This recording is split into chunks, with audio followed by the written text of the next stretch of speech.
Olá pessoal, tudo bom? Sou o professor Everton, vou trabalhar com vocês a disciplina de Programação 1 do curso de ADS, também a disciplina do segundo semestre. Tá? E aí nessa nossa primeira aula eu vou conversar um pouquinho sobre a linguagem que a gente vai trabalhar, que é a linguagem Java, tá? Um pouquinho sobre como vai ser a disciplina, e depois a gente já começa com a sintaxe do Java, que é a primeira parte do conteúdo.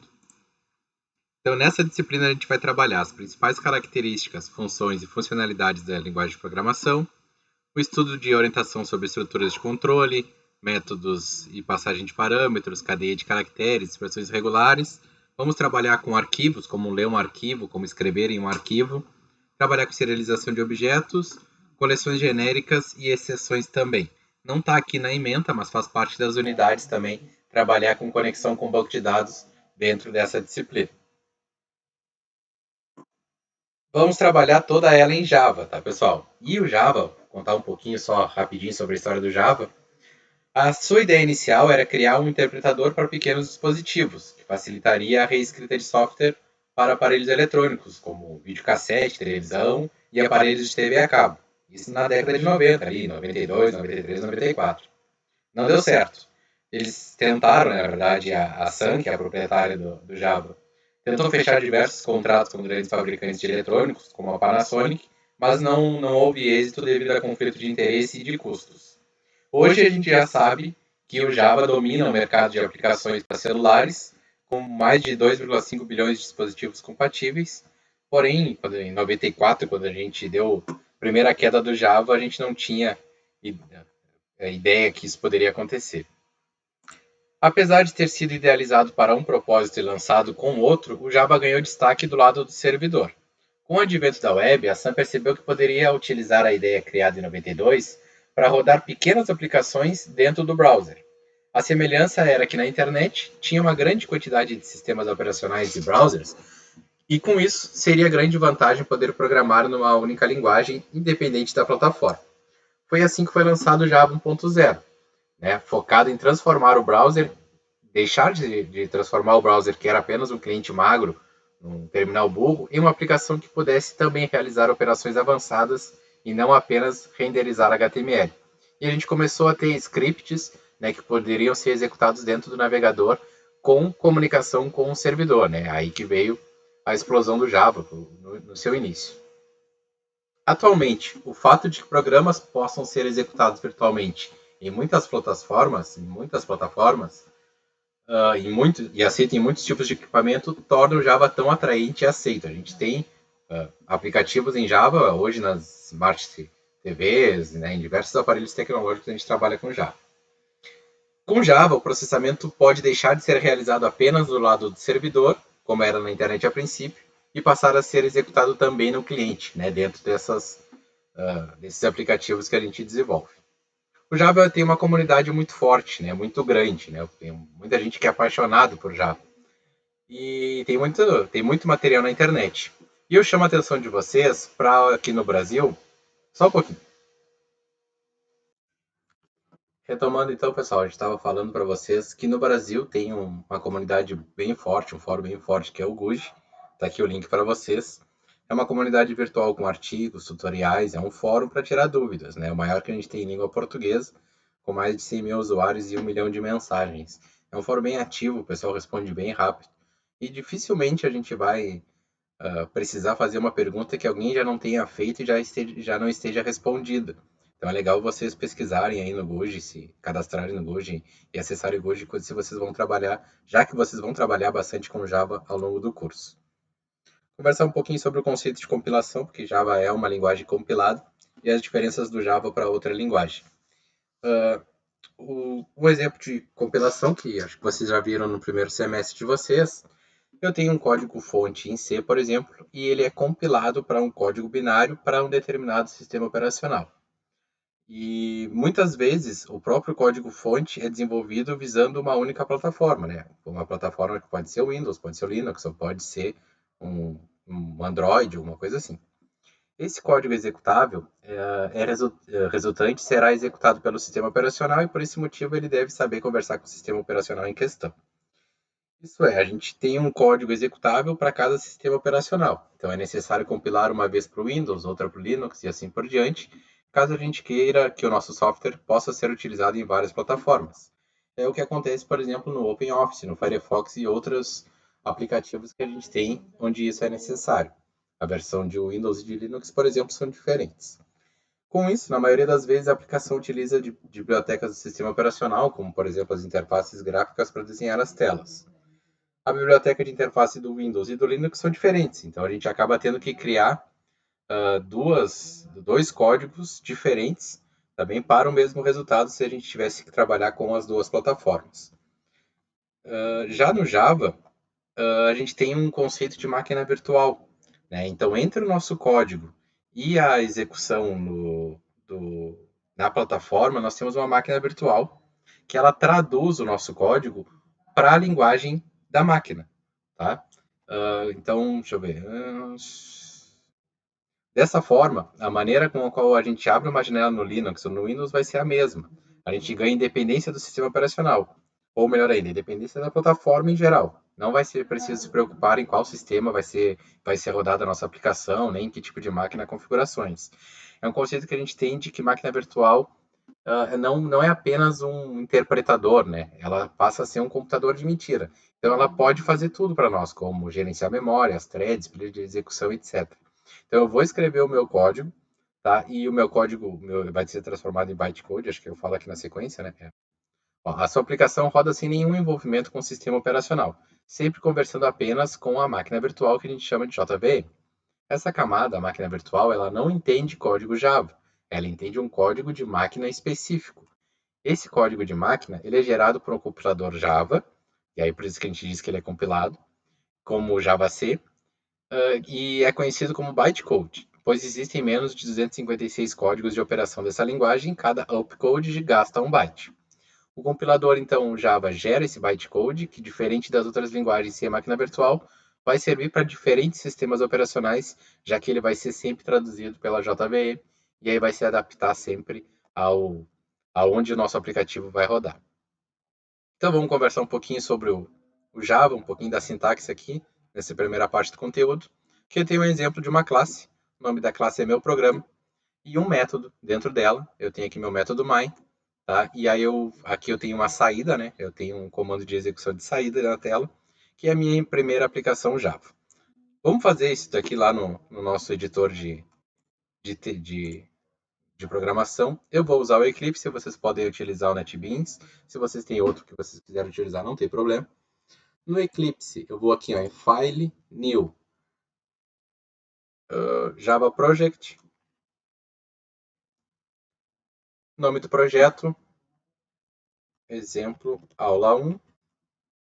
Vou dar um Next, não vou direto para o Finish, porque eu quero mostrar para vocês, quem for trabalhar com o Eclipse, que esse aqui, ó, o create módulo info Java file, não pode estar marcado, tá bem? Finalizei. Ele criou aqui como se fosse uma pasta, né? É um projeto. E agora eu clico com o botão direito, New Class. Quando eu coloco New Class, ele vai pedir o nome, meu primeiro programa, o aplicativo, e nos dá algumas opções. Aqui o package está default, eu não defini qual é o pacote, não quero definir neste momento. E aqui é legal vocês marcarem ó, essa opção de ele já vir com aquele método main ali pronto para nós. Tá bem? Como a gente não vai fazer nenhuma prova escrita, então... Mas é sempre igual, a gente vai decorar o public static void main string args. Criou já um pedaço de código para mim. Ó, public class, meu primeiro programa, que é o nome da minha classe. E aqui o meu método, que é o main. Dentro dele, vou fazer uma saída. Eu escrevi sysout ali, vou apertar Ctrl e espaço do meu teclado. E ele já trouxe o comando pronto, é um atalho para o systemout.println, que é o sysout, que eu uso bastante. E entre aspas, entre comillas, eu vou escrever um texto que vai aparecer na tela. Então, bem-vindos ao Java. Salvei, tá? Podia ter apertado aqui no disquete aqui de salvar, mas eu apertei o Ctrl S e eu vou executar esse programa. E ele aparece aqui ó, no meu terminal está aqui embaixo. Está configurado para aparecer aqui embaixo, pode estar aqui do lado também. Bem-vindo ao Java, tá? Esse terminal eu consigo aumentar ou diminuir conforme a minha necessidade. O que a gente fez aqui, o que é cada coisa dessa que a gente vai conversar agora. aqui, ó. Primeiro, vamos falar sobre esse método que a gente fez. Eu tenho as palavras public, static, void, main, string, args e depois a nossa saída. Public significa que? Significa que esse método que eu vou fazer aqui, ele é público. Depois em orientação a objetos vocês vão ver que existem outras formas da gente trabalhar com métodos para que eles sejam protegidos ou privados. Static significa que ele pertence a essa classe aqui e que ele é acessível por qualquer método aqui dentro. Void significa que ele não retorna nada. Esse método não tem retorno para quem chamar ele. Nós ainda não vamos fazer isso agora. Main é o nome dele. Vocês só podem ter um main no código de vocês, na classe de vocês, e vocês podem não ter main também. Vocês podem ter uma classe que não tem um método a ser executado. Mas aquele método que inicia o programa de vocês, vocês têm que chamar de main. String args aqui significa isso aqui, ó, significa que args é o nome de uma variável, tá bem? E essa variável é do tipo string e ela tem um array de strings, tá bem? Esse aqui é o sinal de array, então é um array de strings args que serve para quê? Caso quem chamasse esse método aqui em outro programa, eu poderia passar um array aqui de informações que ele poderia tratar aqui dentro como args. Args é de argumentos, né? E systemout.println, né? O systemout é comando de saída, o print é para imprimir e o ln é para que ele quebre a linha ao final. Então, se eu colocar Ctrl Shift para baixo, né? Para duplicar, não. Agora eu não me lembrei. Daqui a pouco vem. Então, bem-vindo ao Java 2. Vocês vão ver que ele quebrou a linha aqui automaticamente porque ele tem esse ln no final aqui. Tá bem? Se eu não trabalho com ln, se eu trabalho só com print,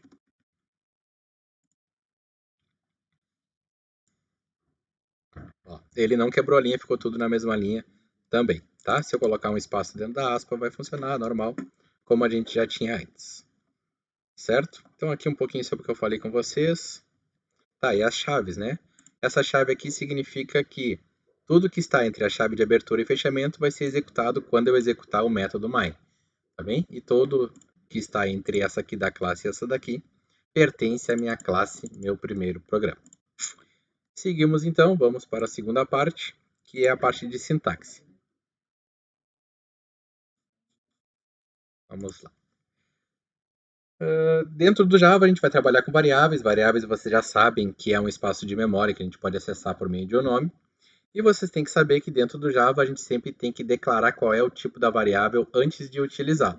Tá? Então aqui eu tenho um exemplo de declaração de variável. Aqui vai o tipo dela e aqui o nome dela. Aqui então eu tenho a variável idade do tipo int.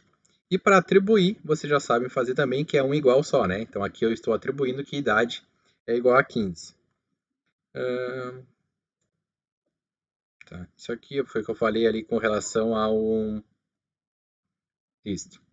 Tá. Existem palavras reservadas que vocês não podem colocar como nome de variáveis de vocês, porque são comandos, são definições, são tipos, são palavras reservadas do Java e a gente não pode utilizar como nome de variável. Então eu não posso criar, por exemplo, uma variável do tipo boolean e chamar ela de boolean. Tá bem? Eu tenho que chamar de outro nome, é a mesma coisa para int. E obrigatoriamente vocês têm que declarar toda a variável e o tipo dela antes de utilizá-la, seja no início, no meio ou no final, sempre antes da sua utilização. Eu posso declarar uma variável lá próximo do final, não tem problema, mas eu tenho que declarar antes de utilizá-la. Tá. Vou mostrar um exemplo aqui, só para a gente não avançar muito. Então eu tenho minha variável idade, eu declaro qual é o tipo, e aí na sequência eu posso colocar que a minha idade, por exemplo, é igual a 32. Eu posso fazer isso, tá? Ou eu posso fazer ainda. Vocês vão ver que se eu tentar colocar aqui, ó, idade de novo, ele vai me grifar aqui, ó, dizendo que está errado. Dizendo que, ó, tem um alerta aqui, ó, não é um alerta, é um erro, né? Ó, eu dupliquei o nome da variável idade, a variável idade. Então eu não posso repetir a declaração, mas eu poderia fazer de novo uma atribuição sem problema nenhum. Mas como eu estou declarando de novo, ó, eu declaro na linha 9, declaro na linha 12, ele está me dando esse alerta. E eu quero mostrar só para vocês que eu posso fazer assim, ó. Eu posso, na hora que eu declaro, eu já definir um valor para ela sem problema nenhum. E também posso, se eu quiser declarar mais do que uma, ir separando por vírgula, por exemplo, mais variáveis. E, inclusive, se quiser atribuir um valor e depois seguir, também não tem problema. tá? Todos esses casos funcionam. E aí só declara primeiro para depois usar. Eu não posso fazer, por exemplo, que valor é igual. Então, por exemplo, valor 2 igual a 32. E na linha de baixo eu digo que int valor 2 ele não aceita, tá bem? Porque o primeiro tem que declarar para depois poder usar. Aí tá bom. Existem os tipos de dados, então, que a gente pode trabalhar com variáveis, tá bem? Os primitivos, né, que não são de classes que vocês vão ver mais para frente. A gente tem como os tipos inteiros o byte, o short, o int e o long. Então aqui eu tenho exemplos de como utilizar no final da tabela. O byte, por exemplo, o exemplo 1, eu coloco byte 1 ou short 1. O valor padrão é 0, eu trabalho com 8 ou 16 bits, eu trabalho com pouquíssimos dados dentro desse tipo. O inteiro, que eu posso trabalhar de menos 2 bilhões a mais 2 bilhões, ele é 32 bits, e aí o exemplo que a gente já fez. O long, que me deixa trabalhar com bem mais caracteres, então eu posso trabalhar com um número bem maior dentro do long. Ele é 64 bits, ocupa mais espaço. E na hora que vocês vão declarar um número como long, um valor de long, vocês têm que colocar o valor dele e no final a letra L minúscula para dizer que ele é long. Ponto flutuante, que são os nossos decimais, eu tenho float, tá? Que é quando eu declaro um número com ponto, 5.50f, o f para representar que é float. E o double, tá? Que eu tenho um intervalo um pouco maior, porque ele é 64 bits. O double eu trabalho também com um ponto no lugar da vírgula e eu posso ou não colocar o D, que ele vai funcionar perfeitamente. Se vocês não colocarem nem D nem F aqui, é D, tá bem? Ele é double, tá bem? Se vocês querem trabalhar com float, vocês colocam F no final. O caractere, a gente tem o char, tá bem? Porque tem a classe string, que é para string, mas ele não é primitivo, então o tipo primitivo é o char, para trabalhar com um caractere apenas, ou o código dele. Então aqui nesse exemplo eu tenho o 194, que é o código do caractere, ou eu posso trabalhar com um caractere entre aspas simples, tá bem? E aí é um caractere só quando eu for trabalhar com char, aspas simples na comija solo. E o tipo booleano que vocês trabalham com true ou false, ele é um bit só. E aqui eu tenho o exemplo, ó, boolean, o exemplo 9, igual a true, eu defini como verdade ou false, se for mentira. Esses tipos de variáveis do tipo primitivo do Java, o valor que elas guardam são o real conteúdo da variável. Quando você utiliza o operador de distribuição, o valor será copiado. Então, nesse exemplo aqui, ó, inteiro i é igual a 5, inteiro j é igual a i, então j passa a ter 5. E depois eu digo que i é igual a i mais 1, i passa a ser 6, e j permanece como 5 também, porque não foi feita uma atribuição de endereço aqui, apenas foi pego neste momento da execução o valor que eu tinha em i e colocado em j, e j ficou com aquele valor até que eu execute um comando que mude isso. Dentro do Java a gente tem o casting. O que é o casting? Eu tenho aqui um tipo double, 3.1415, e eu quero fazer essa atribuição, dizer que o meu inteiro i é igual a d. E aí eu pergunto para vocês acham que compila que eu consigo colocar um valor que é ponto flutuante dentro do inteiro no Java? Direto assim? Não, ele não compila. Nesse outro exemplo aqui, eu tenho em d um ponto flutuante que é 5. E eu quero colocar no inteiro i. Vocês acham que compila? Quando eu digo compila, será que na hora que eu salvar e mandar executar, ele vai executar? Também não compila, ele também não aceita, tá bem que eu faça direto essa atribuição aqui. E o contrário, se eu tenho um inteiro i igual a 5 e eu quero passar para um ponto flutuante, será que compila? Nesse caso aqui, sim. O double, como ele aceitou nesse exemplo aqui, ó, na hora que eu declarei já mostrava, né? Ó, ele já tem o 5 aqui, na hora que eu for fazer essa atribuição, ele vai pegar 5.0 aqui e não vai ter problema nenhum para o double, ele vai funcionar. Mas esses dois primeiros só vão funcionar se vocês fizerem o casting, que é vocês forçarem a troca de tipo daquele valor antes de atribuir. E como é que a gente força isso? A gente faz um casted, que é colocar para qual tipo a gente quer forçar essa troca entre parênteses antes da variável ou do valor que a gente quer atribuir para esse inteiro aqui, tá bem? Então é isso que eu faço aqui, é isso que eu faço aqui do long para o int também. Por que eu tenho que fazer do long para o int? Porque o long é muito maior, o espaço de caracteres, então eu forço para que ele trabalhe dentro do limite que o inteiro possa aceitar, caso seja necessário. E aqui tem uma tabela com os castings possíveis, então vocês vão ver que assim, ó, por exemplo, se eu tenho um short e eu quero passar para um byte, eu tenho que forçar o casting byte, tá? Agora, se eu tenho um byte e quero passar para short, não precisa, ele já está implementado e vocês não precisam fazer o casting e por aí vai. Então aqui está a diferença de implementados e os que a gente ainda tem que fazer o casting, tá? Mas não se preocupem em decorar isso, porque o próprio programa que vocês usam, tanto o NetBeans quanto o Eclipse, ele vai mostrar para vocês quando vocês têm que fazer isso. Ele vai dar um aviso para vocês, uma ordem ali. If else.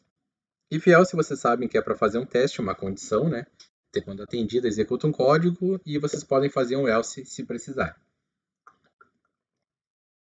Então, eu tenho um exemplo aqui embaixo. Eu tenho inteiro idade igual a 15 e eu testo. Se a idade for menor que 18, a pessoa não pode entrar. Tá bem? Eu imprimo isso na tela. Então, bem tranquilo. Declarei a variável e fiz o teste. Na sequência, eu posso fazer um else. Então, ó, se ele é menor que 18, eu posso ou não fazer o else. E aí aqui eu quis fazer um else. No else eu não preciso testar de novo. Então, vai ser executado esse primeiro comando que está entre as chaves se esse teste for verdade. Se não, ele vai executar o de baixo sem um novo teste. Simplesmente eu fiz o if else. Dentro do if, eu posso fazer mais de um teste. Então, nesse exemplo aqui, ó, eu coloco o e-comercial. Ou seja, eu quero testar duas variáveis, duas sentenças. Eu quero testar se ele é menor que 18 e se ele não é amigo do dono. Tá bem? E aí aqui eu tenho um tipo booleano. Então, se eu atender as duas, ele não pode entrar. Agora, se ele for, por exemplo, menor de 18 não for, e for amigo do dono, que é esse aqui vai dar falso, ele vai poder entrar. Tá bem? E se ele for maior que 18, ele também vai poder entrar. Então, ele vai cair no else aqui os dois sem problema nenhum. Só vai preencher essa parte aqui de cima quando ele for menor que 18 e não for amigo do dono. Né? O amigo do dono igual a false, ele não vai poder entrar. E aí, só esse teste aqui de cima, né, o amigo do dono igual a false, eu posso resumir ele, né, diminuir ele para um exclamação amigo do dono, né, que é o não amigo do dono. Tá? É o mesmo teste que eu estou fazendo ali, só que eu estou escrevendo de forma simplificada. E se fosse o sim, era só não colocar o exclamação aqui. Colocaria e amigo do dono, é a mesma coisa que testar amigo do dono igual a true. O while é um comando usado para a gente fazer um loop, né? Isto é, repetir um trecho de código algumas vezes. A ideia é que esse trecho de código seja repetido enquanto uma determinada condição permanecer verdadeira. Então eu tenho aqui no meu exemplo uma int idade igual a 15, e enquanto a idade for menor que 18, eu imprimo a idade e eu vou acrescentando mais um na minha idade. Então ele vai imprimir aqui na minha tela o 15, o 16, o 17 e acabou. Por que ele não imprime 18? Porque o meu teste do while aqui, ó, enquanto a minha idade for menor que 18. Então, quando for 18, já é falso, ele não executa o que está entre a chave de abertura e a chave de fechamento. Ele vai adiante, executa o resto do código. O for tem a mesma ideia do while, tá? Só que, primeiro, que a gente pode fazer a declaração dentro do for, a nossa condição ali dentro, e o incremento também dentro da declaração do for. Então, vamos fazer um for para depois a gente já usar nos próximos exemplos. Então, eu vou tirar esse cara aqui. Ó, for, e eu vou declarar minha variável i igual a 0. Enquanto i for menor que 100, eu vou fazendo i mais mais. E aí nós vamos imprimir aqui, sysout, a minha variável, o que tem na minha variável i. E aqui, às vezes, é comum o pessoal ficar em dúvida, né? Eu boto aspa aqui ou não boto aspa aqui? Porque aqui em cima eu coloquei aspas, ó. E aqui embaixo, eu não tinha colocado. O que acontece? Aqui eu estou escrevendo um texto, tá bem? Que vai aparecer na tela. Aqui eu quero imprimir o que tem na minha variável i.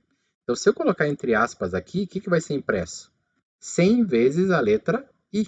Não é isso que eu quero, tá? Deixa eu dar um ln aqui que ficou assim. Eu quero imprimir o que tem de valor em i. Por isso que eu coloquei o nome da variável. Imprimi aqui e ele está com ln, então ó, ele vai dar enter do 0 até o 99. Beleza? Então eu fiz um for que começou com. Eu declarei e iniciei ele aqui no for. Não precisava ter feito, podia ter feito fora, mas não tem necessidade. Eu disse qual é a minha condição para a execução desse for várias vezes, qual é o meu loop e qual é o meu incremento. Esse incremento pode ser uma outra conta. Por exemplo, i mais 3. Sei lá de onde que eu tirei esse 3. Agora, da cabeça. O que ele vai fazer? Ele vai imprimir 0 e depois ele já passa para o 3 e assim vai. Ó. Ele vai incrementando conforme a fórmula que vocês quiserem.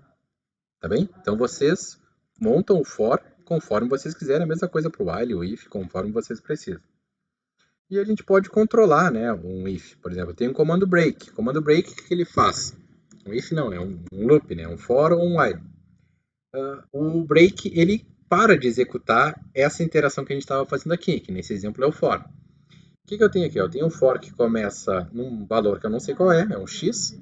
Enquanto ele for menor que y, eu estou incrementando o meu valor de i. E aí eu estou testando, ó, se o resto da divisão por 19 for igual a 19, a zero, é porque eu encontrei um número divisível por 19 entre x e y, que são duas variáveis que podem ter sido informadas antes ou não. E aí, quando eu encontrei isso, eu já fiquei satisfeito. Eu não preciso mais seguir testando se tem outra variável divisível por 19. Então, eu dei um break e automaticamente eu paro de executar o meu for. Eu saio do meu for e sigo o meu aplicativo adiante. E tem o continue. O continue, ele não sai do for, ele apenas passa para a próxima interação. Então, eu tenho um exemplo aqui, ó, parecido com aquele nosso lá, e dentro dele, vamos fazer ele aqui. I++, porque ele é bem parecido com o nosso. E aqui a gente vai fazer um teste. Ó. If I maior que 50. Foi isso que eu fiz lá? É.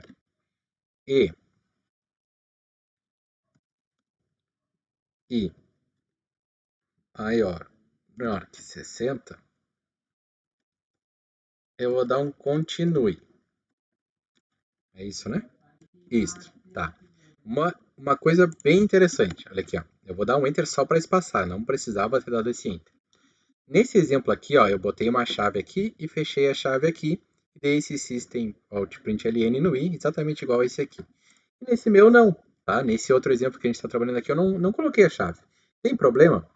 Quando o if de vocês, o for de vocês, o while de vocês, o que for de vocês, de teste ou de loop, for para ser executado apenas uma linha, quando ele vai executar apenas uma linha, ó, só esse continue aqui, ó, tem que ser executado quando esse teste for verdade, eu não preciso da chave, tá bem?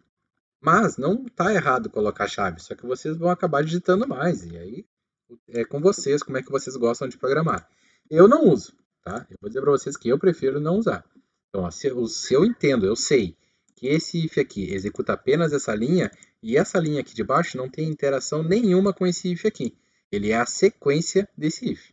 É um else, professor? Não, não é um else. Tá bem? Ele sempre vai ser executado. Pode acontecer do continue ser ou não ser executado, dependendo desse teste. Se esse teste for verdade, o continue vai ser executado. Tá bem? Se esse teste for verdade, o system out println também vai ser executado. Claro que o continue não vai deixar ele ser executado, mas a sequência permitiria. Se eu tivesse outra coisa aqui, permitiria sem problema nenhum. Mas o que faz o continue que eu falei para vocês? O continue faz com que a gente pule para a próxima interação do for. Entendeu? Então eu encontrei o continue e não importa em que altura eu estou do meu for, ele volta aqui para o início e passa para o próximo incremento. E aí ele não vai executar mais o que tem na sequência do meu for.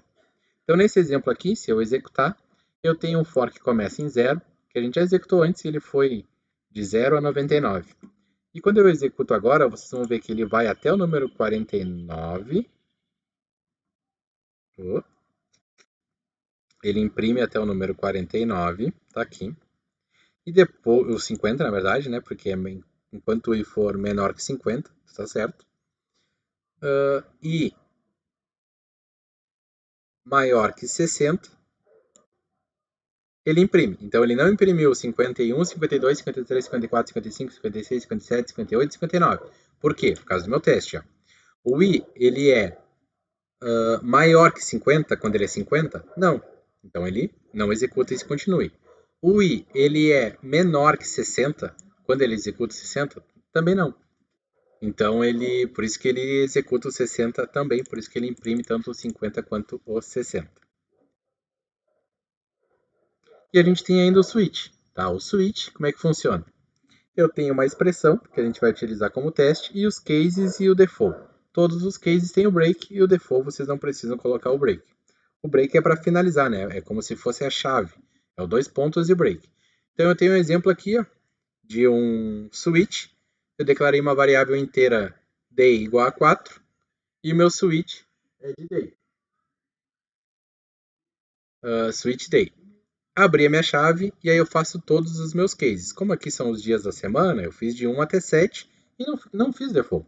E eu fiz lá, ó, caso 1, Monday, caso 2, Tuesday, 3, Wednesday e por aí sucessivamente. Case, o valor, que pode ser aqui do teste, que pode ser uma string, só que aí vai ser entre aspas, que a gente vai ver mais para frente um pouquinho. Pode ser um inteiro, nesse caso aqui todos são inteiros, né? E pode ser qualquer tipo, tá? E aí o que, que a gente vai imprimir ou quem que a gente vai chamar caso isso seja atendido nessa condição e eu consigo fazer um sistema de switches e de testes aqui que funcione legal.